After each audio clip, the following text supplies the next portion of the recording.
Hello, human video viewer. It's your boys, Jacob and Dave, here again. Yeah, and we've set ourselves a challenge to build the most powerful all-AMD mini PC possible. Jamming the fastest, most core-happy AMD Ryzen 3000 processor and the most powerful Radeon graphics card into this tiny Cooler Master chassis. It looks kind of like it's ripped out of Portal. Yeah, we created a mighty mini gaming PC. Seems impossible, right?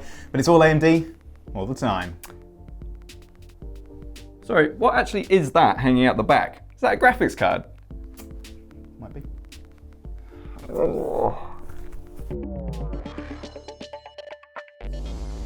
Yeah, we had to make one small concession to the build in order to actually make a fully AMD-based mini PC within such a small-scale chassis. The old Radeon 5700 XT is a little large to squeeze inside the mini-ITX Cooler Master H100 case, so we had to make other arrangements. Come on, this is bullshit. You can't call this a mini PC when you can't even get the graphics card inside the machine. I mean, it's still connected, it's still running the monitor and providing the graphics, so what's the difference? The difference is it's literally hanging by a thread. I mean, not literally, like the ribbon connector is like loads of threads, and like, you know, so the power cables too. Look, there are loads of other mini-ITX chassis out there that actually do fit a full GPU inside them, so why didn't you use one of those? Come on, look how cute the H100 is. It literally is like something you'd get super attached to in Portal and then have to brutally sacrifice. And it would deserve it too. Why make it this small when an extra couple of inches or even a little extra space at the back will allow you to fit in a full GPU? No. I'm out. You can actually forget this.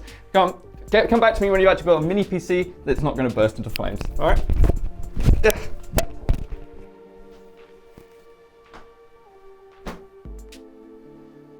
To be fair to the lad, Jacob has a point. Having the RX 5700 XT hanging out the back wasn't really doing either the rig or the GPU any good.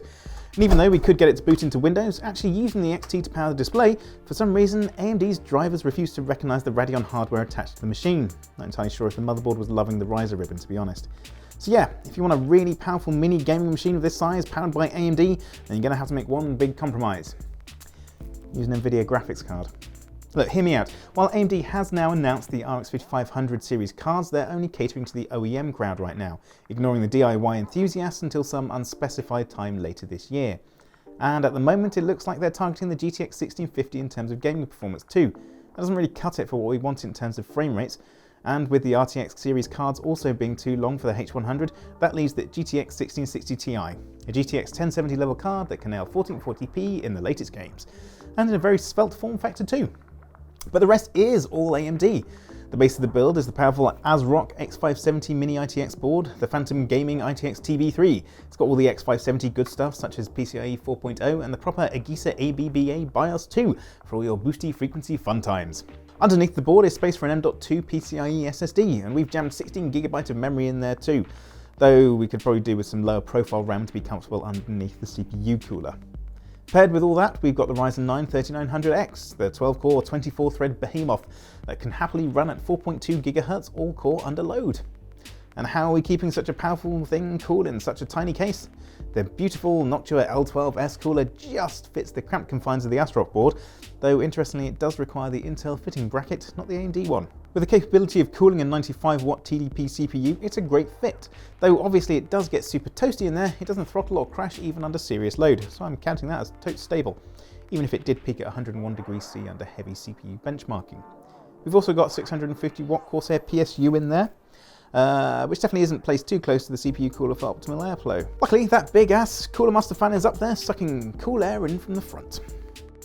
So now you've come to your senses and sorted out the fire risk that was the freeform RX 5700 XT installation, we're actually getting some serious performance out of this little AMD-ish gaming rig. Yeah, despite being trapped in a cramped chassis with a super small CPU cooler and on a small form factor X570 motherboard, the 12-core Ryzen 9 3900X still shines. It's a touch slower in benchmarking than on something like the MSI Meg Ace X570, but not by much. And still absolutely hoses any equivalently priced Intel processor you want to put near it. Even though we've had to switch down from the RX 5700 XT to the GTX 1660 Ti, we're still getting great gaming performance out of this mini monster. At the highest graphical settings at 1440p, we're seeing both Far Cry New Dawn and F1 2019 top the 60 FPS mark easily, and look great doing it. The more demanding Assassin's Creed Odyssey on Ultra settings proves a tougher task, with our machine only hitting 42 FPS at 1440p. But lightly tweak a few settings and you'll be powering through at far higher frame rates. The same can be said for Metro Exodus. On Ultra at 1440p, we're only just above 30 FPS, but it will only take some small settings tweakery to push above the 60 FPS mark. The thing is, this machine ain't cheap. The X570 and 12-core Ryzen combo are what take this little micro gaming pig up to around the $1,500 mark. If you were to jury rig an RX 5700 XT into the build, then you're looking at way above that point too. Don't call it a pig. Sweet. Micro pig. Micro pigs are sweet. Teacup pig. Yeah. Teacup builds. Oh, let's call them teacup builds from now on. Cute. I'm down with that. But only a madman or a total fool would do such a thing. And honestly, we wouldn't really recommend you drop the X570 or 3900X into such a build either. Going with the Asus B450i and an AMD Ryzen 5 3600 will net you practically the same gaming performance and still give you 12 threads of processing power should you really need it. And that brings the cost to a much more reasonable $1,000.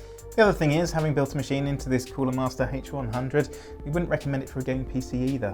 It's just too cramped in there, and where the PSU sits just does the system no favours. And not being able to fit a full-size GPU inside it leaves you open to idiots doing idiotic things. Fine. Something like the Fantex Enthoo Evolve or the still gorgeous Bitfenix Prodigy will serve you far better and are much more fun to build into too.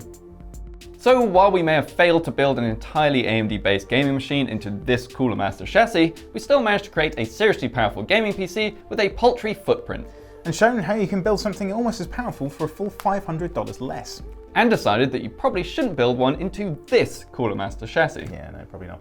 Thanks for watching, and I hope you've liked what you've seen. Go and check out our channel for more hardware and gaming shizzle. Do all that subscribing nonsense. And remember, there's a website too. It's pretty cool if you like reading. And please, don't have nightmares about overstretched PCIe ribbon extenders. See you later. I will. Thanks.